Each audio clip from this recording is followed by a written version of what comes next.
కొడాలి నానికి కార్మిక శాఖ మంత్రి సుభాష్ స్ట్రాంగ్ కౌంటర్ ఇచ్చారు. శనివారం మీడియాతో మాట్లాడుతూ మాజీ సీఎం జగన్మోహన్ రెడ్డి సంతోషం కోసం కొడాలి నాని నోటికి వచ్చినట్టు బూతులు మాట్లాడారని మండిపడ్డారు. రెడ్ బుక్ పేరెత్తితేనే గజగజలాడిపోతున్నారంటూ వ్యాఖ్యలు చేశారు. కూడా విద్యుత్ ఛార్జీలు పెంచకపోవడం మీరు గమనించుకోవాలి. ఒక్కొక్కటిగా అభివృద్ధి చేస్తూ ఉంటే నిన్న కొడాలి నాని బయటకు వచ్చి మేము 6 నెలల్లో బయటకు వస్తున్నాం, మళ్ళీ పుల్లు సింహాలలాగా మళ్ళీ మేము పోరాడేస్తాం, అధికారంలోకి వచ్చేస్తాం. మీరు ఎంతసేపు అధికారంలో రావటం కన్నా మీరు చేసిన తప్పిదాలేంటి, మీరు ఎందుకు 11 సీట్లకు పడిపోయారో తెలుసుకోండి అయ్యా. ఆ రెడ్ బుక్ అనగానే మడిచి ఎక్కడో పెట్టుకోండి అని కామెంట్స్ చేయటం, ఈరోజు రెడ్ బుక్ ఓపెన్ చేసేస్తున్నారు అని డైపర్లు వేసుకుని తిరగటం.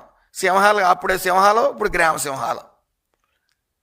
డైపర్ రాజ్యాల్లో మారిపోకండి. ఎందుకు అప్పుడేమో ఆయన మెప్పు కోసం బూతులు తిట్టేయటం, ఈరోజు మమ్మల్ని ఏదో చేస్తారని స్ట్రోకులు వచ్చేయటం, హాస్పిటల్లో జాయిన్ అవటం, మేకపోతే గాంభీర్యం నటించటం, ఎందుకు ఈ కష్టాలన్నీ మీకు? మళ్ళీ యోగా ఘనంగా మన రాష్ట్రంలో నిర్వహిస్తే మీరు ఎగతాళి చేయటమా? అవన్నీ చంద్రబాబు నాయుడు గారు చాలా విజనరీ ఉన్న నాయకుడు. ఆయన మీకోసమే ప్రత్యేకించి వీళ్ళ మానసిక స్థితి బాగలేదు, వీళ్ళు మానసిక స్థితి మెరుగుపరుద్దాం అని ముఖ్య ఉద్దేశంతో యోగా లాంటి ప్రాక్టీస్ చేస్తారు మీరని చెప్పి అవన్నీ ఘనంగా నిర్వహిస్తూ ఉన్నారు. అయితే యోగా వల్ల ఏమవుతుందని చెప్తా ఒకడంటారు. మీకు అది అవసరం, మీరు యోగా ప్రాక్టీస్ చేయండి, మీ మానసిక స్థితిని మెరుగుపరుచుకోండి. ప్రజల్లోకి వెళ్ళి అద్భుతమైన పథకాలను ప్రవేశపెట్టారు మీరు. పథకాలతో పాటు కొన్ని ల్యాండ్ టైటింగ్ యాక్ట్ లాంటివి, చెత్త పన్ను, ఫిష్ ఆంధ్ర, మటన్ ఆంధ్ర, ఆడుకుందాం రా, ఇలాంటి గొప్ప గొప్ప పథకాలన్నీ పెట్టి ప్రజలు మీకు ఎక్కడ కూర్చోబెట్టాలో అక్కడ కూర్చోబెట్టారు.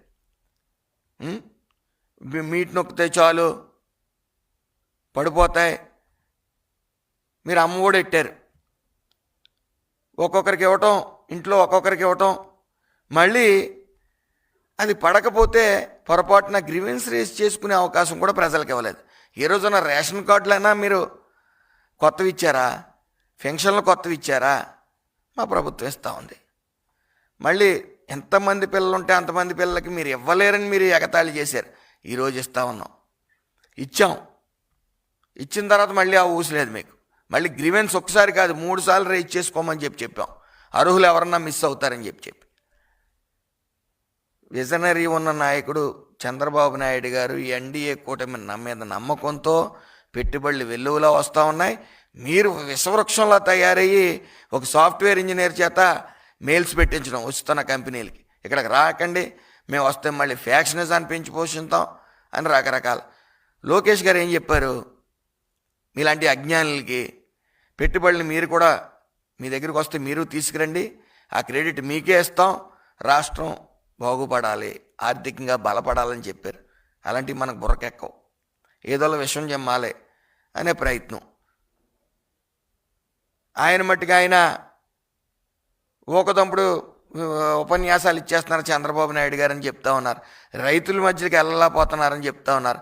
మన వేల సంఖ్యలో రైతుల మధ్యన సభ పెట్టారు. 2 విడతల్లో అన్నదాత సుఖీబాబు కూడా ఇవ్వడం జరిగింది.